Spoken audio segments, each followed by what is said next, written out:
პირველი ყველაზე მთავარი, როცა ადამიანს აქვს ჭარბი-ჭამის მოთხოვნილება, ანუ როდესაც მიიღებს საკვებს და ამით ვერ ნაყრდება, რო იტყვიან, ეს არის პირველი ინდიკატორი ამისი, რომ ადამიანი ვერაფრით ვერ მიდის დაკმაყოფილებამდე. ან რაღაცა ნერვული ფონის ჭამას რო ეძახიან, ესეთი რამე ემართება, რომ სიტყვაზე შეჭამს საჭმელს და რამდენიმე წუთში ისე უნდა რომ დაამატოს. მერე დაამატებს და მერე ეს ციკლი მიმდინარეობს რა. მერე უკვე ამას მოყვება თვითგვემა. თუ რატო ვჭამე ამდენი, თუ რატო მივედი აქამდე, აი წონაც შეიძლება სასწორზეც დადგეს, ან არ დადგეს, მაგრამ ფიქრობდეს რომ აი რა თმინდოდა ეს. ეს ერთ-ერთი დარღვევაა კვებითაშლილობის, ეს ფიქრებიც მოყვება ამას. არ არის მარტო ეს კვები გადადის ფსიქოლოგიურ ამბავში და რა ხდება ხა ამ დროს ავხსნი ცოტა უფრო დეტალურად. როცა ადამიანი სწორად იკვებება, შეუძლებელია, ანუ გამორიცხულია, ანუ სულ რო უთხრა, ანუ პლაცებოს ეფექტი მიაწოდო, რომ აი სიტყვაზე აი არ მუშაობს, მაგრამ მოატყუო რაღაცით, შეიყვანო ცოტა შეცდომაში, მაინც აი რო უთხრა, რომ სიტყვაზე ვაწვდით სწორ საკვებს და ვეუნებით, რომ აი ეს არის მაგალითად რავი, შეიცავს შაქარს, შეიცავს ნახშირწყლებს, შეიცავს მავნე ნივთიერებებს, ხო? მაინც იმდენად მძლავრია სწორი კვების პრინციპები რა და იმდენად მძლავრია სწორი კვების ძალა, რომ როდესაც ამას შეჭამს, მაინც შეუძლებელია ვერ მოაგვაროს კვებითი დარღვევები და აშლილობები. და მე მივესალმები წინააღმდეგი არ ვარ მედიკამენტოზური ჩარევების და ფსიქოთერაპიების და ასეთ შემდეგ, მაგრამ პირველ რიგში ეს პრობლემა ისევ კვებითვე გვარდება. არის რაღაც პროდუქტები, რომელების მავნეა და არის რაღაც პროდუქტები, რომლებიც საშინელებაა და კატასტროფულია. ერთ-ერთ ასეთში გადის ენერგეტიკული სასმელები, რომლებიც არამც თუ ბავშვებმა, არამედ არავინ არ უნდა მიიღოს. ნუ ეს ჩემი პირადი აზრია და არა მარტო ჩემი, ვინც ცოტა ჩახედულია ჯანსაღ-ცხოვრების წესში, მან იცის და ათვიცნობიერებს, რომ ეს არის, ნუ ჩათვალეთ, რომ საკუთარი თავისთვის უპატივცემულობა, საკუთარი თავის უპატივცემულობა, საკუთარი თავის დაუფასებლობა და ასე შემდეგ, რომ ანუ შენ ორგანიზმს და საკმარისი ამის ერთი დალევაც. ანუ არ არის არა ამაზე საუბარი, რომ ჩვენ ერთი თვე და ორი თვე და სისტემატიური, ნუ ეს ხო კატასტროფაა, მაგრამ ერთი დალევაც კი ძალიან დიდ ზიანს აყენებს, იმიტომ რომ კოფეინის რაოდენობა n რაოდენობით შედის კოფეინი, და ასევე ისეთი ქიმიური დანამატებია, რომელიც როცა ერთმანეთში ზავდება, ანუ ცალ-ცალკე ცხომავნეა, ერთმანეთში შეზავებული ეს მასში ქიმიური ნივთიერებები და რაც შედის, ერთმანეთში როდესაც ზავდება და კომბინაციაში მოდის, ანუ კატასტროფულია გულისთვის, ძალიან ცუდია ღვიძლისთვის და საერთოდ მთლიანი სისტემისთვის, ორგანიზმისთვის და მერე მოდის ძალიან ბევრი ნერვული სისტემის გართულებები რა. თუ დააკვირდებით, ახლა ახალგაზრდებშიც იმატა ფსიქოლოგიურმა პრობლემებმა და მარტო გონიათ, რომ ყოველთვის ფსიქოლოგიური პრობლემა რაღაც გარე ფაქტორებიდან მოდის, ცხოვრებისეული სიტუაციებიდან, ამ დროს უმეტესი წილი მაინც ჩვენი ორგანიზმიდან მოდის, თუ რას უშვებთ მასში. და შეიძლება რომ როგორც დააზიანო, ასევე განკურნო ძალიან ბევრი პრობლემისგან შენი ორგანიზმი კვების მეშვეობით. იმდენად დიდ კავშირშია, რომ შეიძლება რაღაცა სტრესული ცხოვრებისეული მოვლენა იმდენ ზიანს არ აყენებდეს ჩვენს მენტალურ ჯანმრთელობას და ფსიქოლოგიურ მხარეს, როგორც არასწორი კვება. და ამის არაერთი ახალი კვლევა არის, ნუ ეხლა დეტალებში რო ჩავეძიოთ და ეს კვლევების ყველა კვლევა საჯაროდ დეტალურად არ გავშალოთ, ვიტყვი თამამად და სრული პასუხისმგებლობით და სრული დარწმუნებით, რომ ეს ყველაფერი არის ძალიან ეს კვება არის ძალიან მნიშვნელოვანი რა ჩვენი მენტალური ჯანმრთელობისთვის და შემიძლია პირადი მაგალითიც გითხრათ, რომ არასწორ კვებაზე თუ რამდენი პრობლემა მქონდა, რომ დაძლეული მაქვს საბედნიეროდ, ისევ და ისევ კვების მეშვეობით და რატო ხდება იმასაც ავხსნი ახლა. როცა ანუ ჩვენი კუჭნაწლავი ზოგადად ყველას აქვს ესეთი მცდარი მოსაზრება, რომ ჩვენ ბედნიერების ჰორმონი გამოიყოფა ტვინში და საერთოდ ავიწყდებათ კუჭნაწლავი. ამ დროს პირიქითა, ანუ 90% გამოიყოფა კუჭნაწლავში და დანარჩენი ტვინში რა იწარმოება რა სერატონინისა. ეს არის ბედნიერების ჰორმონი, რომელიც გვაწვდის სიხარულს, ხალის, ცხოვრების ტკბობას და ასე შემდეგ, ხო? ეხლა ჩვენი კუჭნაწლავი თუ არ არის მოწესრიგებული. რანაირად შეიძლება რომ მენტალური ჯანმრთელობა გქონდეს წყობაში, როცა გადაჯაჭვულია ეს პირდაპირ. ხო? და ამაზე მოწმობს ასევე ერთი ფაქტი, რომელიც პირადად ჩემი დაკვირვებისგან მომდინარეობს და გეტყვით საიდან.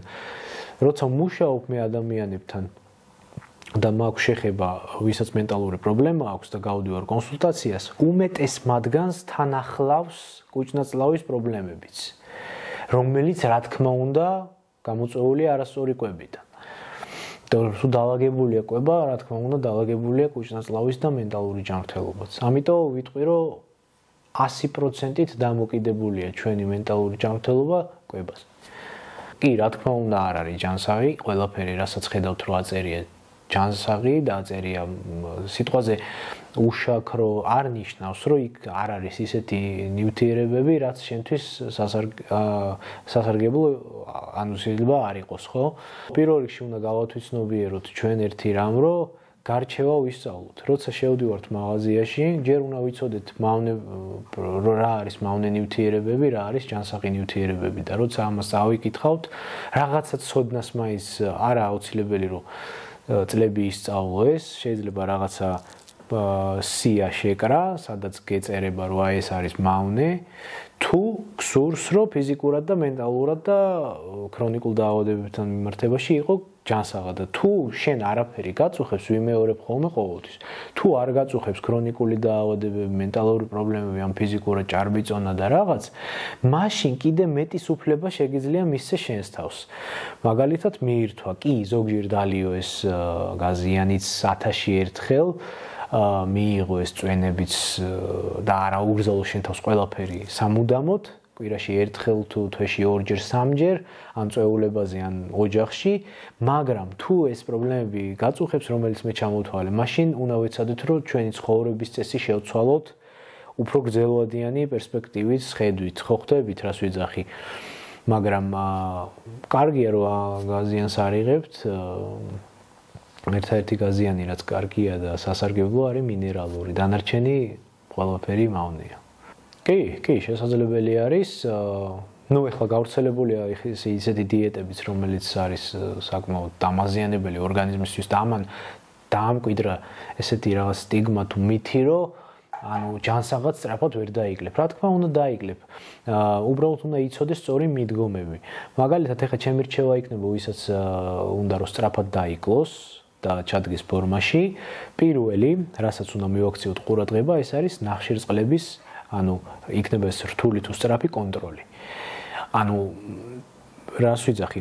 ნახშირწყლები არის ყველანაირი ისეთი პროდუქტი, რომელიც არის ბურღულეული, მაგალითად, ბრინჯი, მაკარონი, კარტოფილი, პური და აი ხო ხდები დაახლოებით რა საკვებებზე მაქვს საუბარი და სწრაფი ნახშირწყლები არის აი ესეთი სნეკები, ჩიფსი, იქ რაც აი ეს სნეკის სახით მიიღება ხოლმე ხო ადამიანი წასასმუსნავებლები. აი ამ ორს თუ აკონტროლებთ და მინიმუმამდე შევამცირებთ თუ ბოლომდე ამოღება არ შეგვიძლია, ძალიან სწრაფად მოხდება ჩვენში კლება. ოღონდ ეს არ ნიშნავს იმას, რომ არ უნდა მივაქციოს სხვა რაღაცებს ყურადღება. რა თქმა უნდა, ეს არის, ჩემი აზრით პირველი რამ, რაც უნდა გავითვალისწინოთ და მერე უკვე ამ პროცესშივე ჩავრთოთ ცხიმები, ჯანსაღი ცხიმები, რომლებიც დემონიზირებული იყო მთელი ცხოვრების მთელი წლების განმავლობაში, ყოველთვის ცხიმს როგორც ჩვენ სტერს ასე უყურებდნენ, იმიტომ რომ იყო 60-იან წლებში სხვათა შორის იყო ესეთი ფაქტი, რომ როგორც მახსოვს მეცნიერებმა, ეს ინფორმაცია როგორც თუ სწორად მახსოვს, მეცნიერებს გადაუხადეს ძალიან დიდი თანხა ბიზნესებმა, ეს იქნებოდა ტკბილეულის ბიზნესები, ნახშირწყლების ბიზნესები და სნეკების ბიზნესებმა, რომ დემონიზირებული ყოფილიყო ის ჯანსაღი პროდუქტები, რაც რეალურად გახადეს არაჯანსაღი, მაგალითად ცხიმიანი საჭმელები, ხო? დაიწყეს low fat პროდუქტების გამოშვება, რომ დაბალ ცხიმიანი პროდუქტი. ამ დროს იმ დაბალ ცხიმიანში არის უამრავი ნახშირწყალი და უამრავი როგორ თქვა, შაქარი და ეს იმდენად აზიანებდა ორგანიზმს, რომ უკვე მიხვდნენ შემდეგ უკვე ადამიანები, რომ რაღაცა არ არის ისე, როგორც გვეგონა, ხო? ყველაფერი მაინც ბიზნესამდე მიდის ბოლოს და ამიტომ უნდა გავათვითცნობიეროთ ჩვენ ხო, და როგორ დავიკლოთ? აი ესე ძალიან მარტივად ნახშირწყლები შევზღუდოთ და დავიყვანოთ დაბალზე, დაბალ მაჩვენებელზე და ამის პლუსი ასევე ის იქნება, რომ დანაყრება თქვენში იქნება უფრო მეტი, ანუ დიეტებზე ზოგადად ადამიანების ენერგია ელევათ, ხდებიან რაღაცა შეუძლოთ, აღარ აქვთ ფუნქციონირება ისე როგორც ქონდათ მანამდე. ესეც მოგვარდება, იმიტომ რომ ნახშირწყლებს რო დავწევთ და ცხიმს ავწევთ ცილასთან ერთად და ბოსტენულთან ერთად, ხო სიტყვაზე. ეს უკვე მოგცემს ჩვენ სტაბილურ ენერგიას და მოგცემს ჩვენ იმას, რომ დანაყრებულიც ვიყოთ და დავიკლოთ სწრაფად. ყავას და ჩაიც თუ ჩვენ არ გვაქვს რაიმე სახის ქრონიკული პრობლემები, მენტალური პრობლემები, მაშინ შეგვიძლია ზომიერი ოდენობით რომელიც გვიყვარს დავლიოთ. კარგი იქნება უშაქროთ, მაგრამ თუ გვაწუხებს ჩვენ ნებისმიერ სახის ნერვოზული პრობლემა, ფსიქოლოგიური იქნება ეს მენტალური პრობლემა, კოფეინი ძალიან უარყოფითად აისახება, იმიტომ რომ იწვევს შფოთვებს, იწვევს მოუსვენრობას, იწვევს ათასგვარ აი ესეც სომატურ პრობლემებს და ამიტომ გირჩევთ რომ მოერიდოთ მაგ შემთხვევაში ყავას და ჩაის, მაგრამ ისე თუ არაფერი გვაწუხებს ესე ხო, გამოხატული. მაშინ შეიძლება რომ ზომიერად მივიღოთ, მაგალითად დღეში 1-2 ჭიქა და არა 8 ან 10. ხო, დაძინებამდე უმჯობესია თუ 1 ან 2 საათით ადრე მივიღებთ საკვებს, იმიტომ რომ ეს არც კუჭნაწლავს შეუქმნის პრობლემას და ჩვენი ძილიც უფრო ხარისხიანი იქნება.